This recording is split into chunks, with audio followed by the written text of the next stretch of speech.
Okay, so today our topic is ANOVA कि ANOVA test क्यों use किया जाता है और एनोवा होता है क्या है। एनोवा एक स्टैटिस्टिकल टेक्निक है जब आपके पास डाटा में मल्टीपल ग्रुप्स होते हैं, एक दो से ज़्यादा ग्रुप्स हैं, 3-4 ग्रुप्स हैं, और आपको उनका सैम्पल मीन का डिफरेंस मेजर करना है कि आइदर इसमें कोई एरर है या नहीं है, then we will go and use the ANOVA technique. ठीक है, ज़्यादा रिसर्च वगैरह में यूज़ किया जाता है इसको। फिर मल्टीपल टाइप्स होती है हमारे पास एनोवा की, मेनली 3 टाइप्स होती हैं, that is one way ANOVA, two way ANOVA and repetitive measures. One way ANOVA क्या है? वन वे एनोवा ये है कि आपके पास मल्टीपल ग्रुप्स हैं, 3 या 4 ग्रुप्स हैं या उससे भी ज़्यादा हैं, लेकिन वेरिएबल है कि आपने उन ग्रुप्स में सिर्फ एक ही चीज़ को ऑब्जर्व किया है, that is your one way. अगर टू वे की बात की जाए तो आपके पास मल्टीपल ग्रुप्स हैं और आप उन मल्टीपल ग्रुप्स में दो चीज़ों को ऑब्जर्व कर रहे हैं, just like we have comparing the effect of diet and exercise, we have two variables. ठीक है, और रिपीटेड मेजर में क्या करते हैं? रिपीटेड मेजर वो होता है जिसमें आप टेस्ट मल्टीपल टाइम्स कर रहे हो कि आपने एक ही मेजर सेलेक्ट कर लिया है, ग्रुप्स के ऊपर आपने कुछ मंथ्स पहले किया, फिर कुछ मंथ्स बाद किया, फिर थोड़ी देर टाइम बाद किया, that is your repeated measures ANOVA. ANOVA को करने के लिए सबसे पहले ये टेबल समझ आना चाहिए। टेबल कैसे बनाना? सेम एज इट इज़, ये टेबल जब भी एनोवा को सॉल्व करना होगा ये बनाना होगा। There are multiple headings like source of variation, degree of freedom, sum squares, mean squares और एफ वैल्यू। एफ वैल्यू के बेस पे ये पता चलता है कि एरर है या नहीं है, क्योंकि अगर एफ वैल्यू ज़्यादा होगी तो मतलब यहाँ पे एरर है।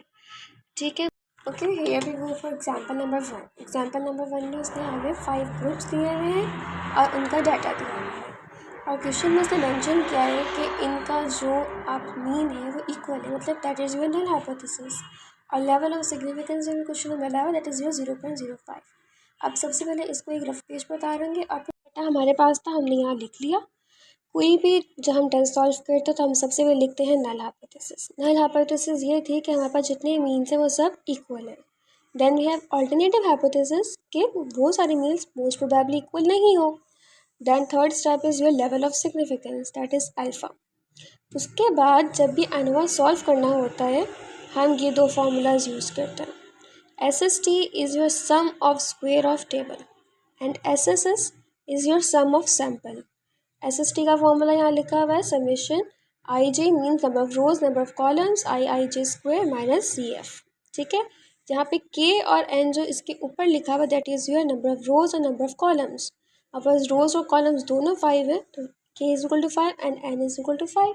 ओके, सबसे पहले एक टेबल बनाएंगे, इट्स लाइक तो रफ है, एक ऐसा टेबल बना लिया जिसमें आपने वही सेम डाटा जो ऊपर लिखा हुआ है वो लिख दिया। अब हर वैल्यू के नीचे उसका स्क्वायर लिखते हैं, 5 का स्क्वायर 25, 9 का 81, हर किसी का लिख लिया। जब टेबल ऐसे बना लेंगे then we have to find 3 values, हमने 3 वैल्यूज़ फाइंड करनी है, that is your TI square summation IIJ square. TI के अंदर जितना भी एक रो के अंदर डाटा है सिर्फ विदाउट स्क्वायर, हम स्क्वायर की बात नहीं कर रहे, जो नॉर्मल डाटा 3, 6, 8, 4, 5 ये जितना भी है इसका स्क्वायर आएगा। ठीक है, TI स्क्वायर के अंदर इनके जो जो इसका TI स्क्वायर के अंदर जो भी आपने ऊपर डाटा सम किया है ना इसका स्क्वायर आ लेंगे।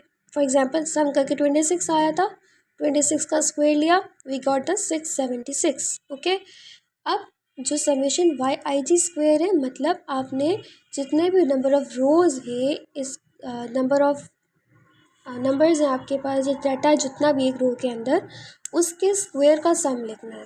तो we add 25, 16, 64, 36 and 9 and got 150। Same हमने हर कॉलम रो के साथ यही सबका हमने टोटल निकाल लिया। अब इसके बाद हमने फार्मूला पुट करना है। हमने ये जो दो फार्मूलाज थे हमारे पास SST और SS, ठीक है, इसके लिए आपको हम सबसे पहले निकालते हैं CF का फॉर्मूला होता है CF is equal to the G square divided by NK। G is your grand total जिससे हमारे पास जितना भी सम ऑफ TI आया है, मतलब जितने भी नंबर ऑफ रोज़ और कॉलम्स में डाटा था उसका जो भी सम था वो हमारे पास ग्रैंड टोटल था एंड दैट इज़ 132, मतलब TI का sum is equal to the G। Okay, तो अब हमने यहाँ पे TI की वैल्यू लिख दी, दैट इज़ 132 का square. For NK number of rows number of columns 5 into 5, इसको फॉर्मूला में पुट करेंगे, वी गॉट द 696.96। अब हमारे पास CF आ चुका है।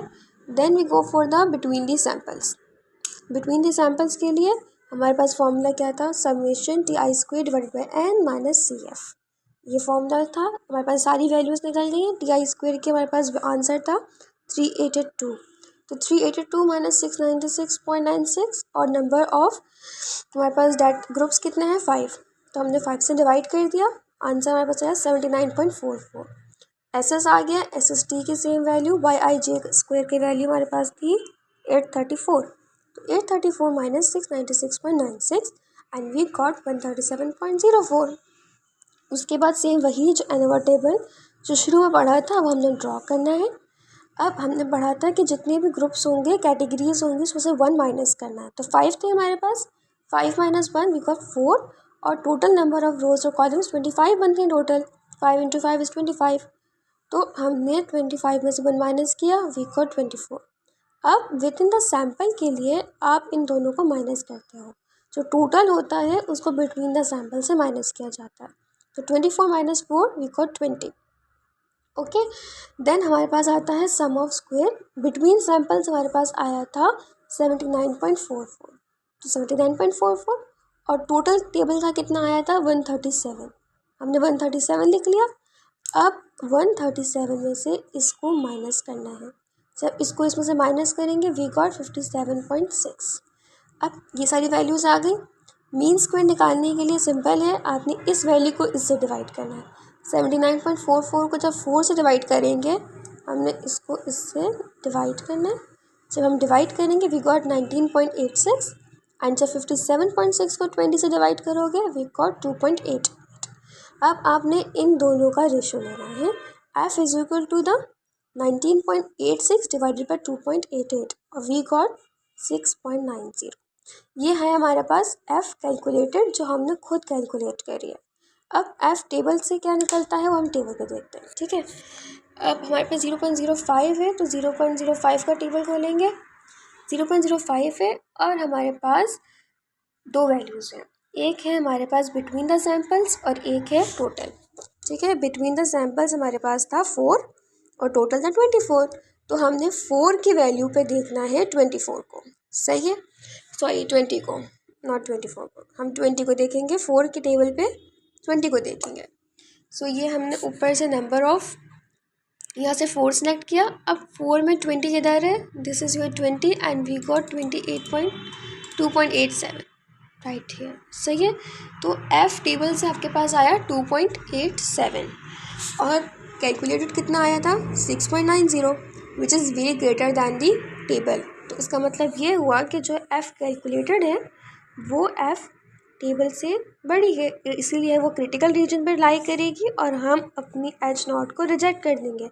मतलब जो हमारे पास ऑलरेडी गिवन डाटा है, इनका जो मीन है वो आपस में इक्वल नहीं है, सही है। ऐसे ही we have one more example here और इसके अंदर उसने आपको क्या दिखाया, उसने कहा है कि आपके पास 4 ब्रांड्स हैं। उन्होंने आपको अपने उसमें से 4 ब्रांड्स हैं और हर किसी का 3 दिन का सैम्पल दिया, ठीक है। ABCD और हर किसी का 3 इन्होंने सैम्पल्स दिए। तो we have number of rows is 3 and number of columns is 4। लेकिन इसमें लेवल ऑफ सिग्निफिकेंस क्या है 1, मतलब 0.01, ठीक है। अब इसमें जो है या तो बिल्कुल डायरेक्टली आप हर चीज़ को एक एक स्टेप पे सॉल्व करो कि आपने YIJ² है, मतलब ये है कि आपके पास जितने भी नंबर ऑफ रोज़ और कॉलम्स, स्क्वायर मतलब है कि नंबर ऑफ रोज़ और कॉलम्स का जितना सम आता है उसका स्क्वायर ले लो या उनका स्क्वायर का सम कर लो, एक ही बात होगी ना। तो इन्होंने यहाँ पे अलग अलग करके किया हुआ है। अगर चाहें तो ऐसे भी कर सकते हैं और चाहें तो हम टेबल बना के सिंपल ऐसे भी कर सकते हैं। That is way more convenient कि आप हर वैल्यू को लिख लो और फिर उनके जो स्क्वायर है उसका सम कर लो, YJ का स्क्वायर आ जाएगा। फॉर TI आपके पास नंबर ऑफ रोज़ हैं, आपने उन सबको सम किया, TI आ गया। TI² के लिए आपने इसके जो सम आया था उसका स्क्वायर ले लिया।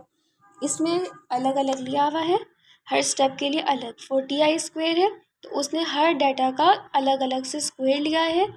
फॉर एग्ज़ाम्पल इसने यहाँ पे ये हर चीज़, फॉर एग्जाम्पल उसने यहाँ पे लिया 1095 दैट इज़ 24 का उसका स्क्वायर ले लिया, फिर उसका स्क्वायर ले लिया, मतलब जितना भी टोटल आ रहा है उस आपके टेबल का, उसका स्क्वायर लिया, फिर उसको CF से माइनस किया, वही सैम्पल जो हमने वही फॉर्मूला जो हमने पहले पढ़ा था SS का, SS के लिए TI स्क्वायर का समेशन चेक भी divided by n minus CF. n is equal to number of your rows. Number of rows is 3, 1, 2 and 3. तो n यहाँ पे 3 ही आएगा, ठीक है। एंड देन सेम वही टेबल बनाना होगा, एफ रेशो निकालनी होगी, फिर उसको हम टेबल पे देखेंगे 3 और 8 पे, क्योंकि 3 और 8 पे क्यों देखेंगे, इसलिए देखेंगे क्योंकि हमारे पास जो विद इन द बल्ब है, मतलब जो विद इन द सैम्पल है वो 8 आता है। तो हमने कहा था ना हमारे पास टोटल डाटा था 12, क्योंकि हमारे पास 3 रोज़ हैं और 4 कॉलम्स और 12 हुआ ना, तो 12 में से 1 माइनस किया 11, और 11 माइनस 3 वी गॉट 8। तो 8 आप चेक 3 के टेबल पे आप 8 चेक करोगे, हम ये चेक कर लेते हैं, दैट इज़ ये 0.01 का टेबल, 3 पे 8 की वैल्यू वी गॉट 7.59, एंड जो हमारे पास कैलकुलेटेड आती है दैट इज़ योर 11.6। तो means it also falls in your critical reason, और हम इसको रिजेक्ट कर देंगे।